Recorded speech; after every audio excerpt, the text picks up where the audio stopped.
13 years ago, inatake ako sa puso. Ang sabi ng cardio ko noon, massive heart attack daw yun.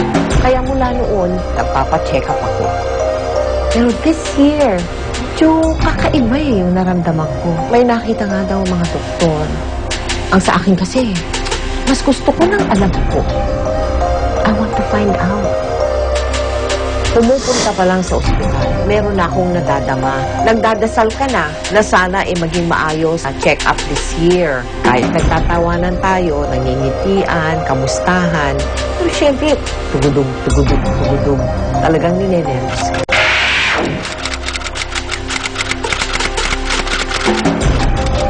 Mammography at breast ultrasound. So unahin natin ngayon ang mammography. Specifically for the breast, we look for any abnormalities such as calcifications or anything that's suggestive of malignancy. Bagaman taon-taong kong ginagawa yung mammography, dahilan sa last year, may natuklasan silang dalawang maliit na bukol. Mas ninenervous ako ngayon. Aray! Wait lang ma'am. Konti na lang po. Aray! Okay, wag ko nagalaw. Titiisin mo talaga yung kung ilang seconds yun na masakit, no? Pero ang umiiral parati sa kaisipan ko, gusto ko malaman agad. So they turn out to be mga white na dots. When it looks like that, it's basically benign. Sabi niya, yung mga nodules ko daw is nothing to worry about. Nakahinga ako ng maluwag. Spirometry test. Ito po yung tinatawag natin na body seismograph. Dito po minimeasure yung lung volumes. Basically, dito natin malalaman kung meron tayong obstructive or restrictive lung defect. Yung latest examination na ginawa natin was already normal. Masaya ako dahil maayos naman ang lungs ko. Wala naman akong problema. Bone densitometry. Ito po, magbungog lang ganun, mag-i-scan lang po siya. So, x-ray po yung gagamitin natin para makapag-emit po tayo ng image.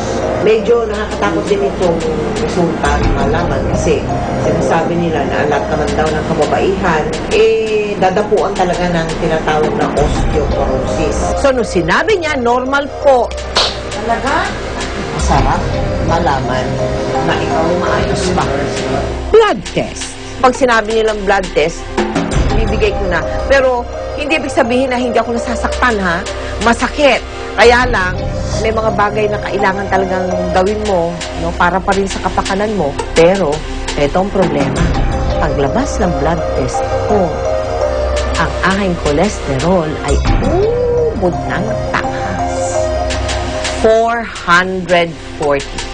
Hindi biro yun. But I'm hoping na, in a month or two, maayos na rin. Echocardiogram o 2D echo. Puso pa rin ang chinecheck dito. Nakikita daw yung size ng puso, nakikita kung paano pumasok at lumabas yung dugo.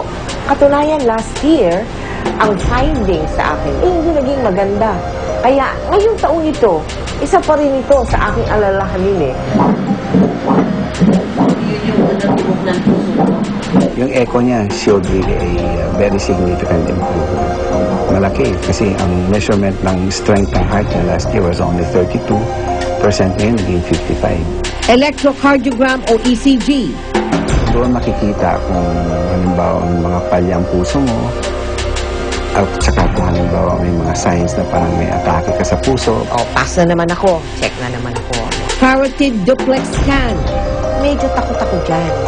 Dahil dati na akong may plaque Meron siyang parang hardening ng kanyang ugat dito sa leeg. Pero hindi naman significant ang narrowing kasi less than 50%. I don't think it will progress. Natuwa naman ako na hindi naman siya lumaki. Kumbaga na naman sa subject sa eskwelahan, marami na akong napasa. Stress test. Aalamin nila kung nasan yung limit mo sa pagod. Madali ito sa umpisa, madali, ganyan. Kung mamaya, napakahirap na. Talagang parang kang pinaparusahan. Yan, tumataas na naman.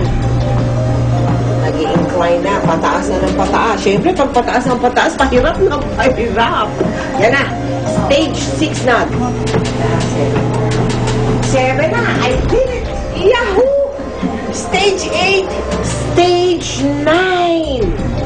From stage 7. Whoa!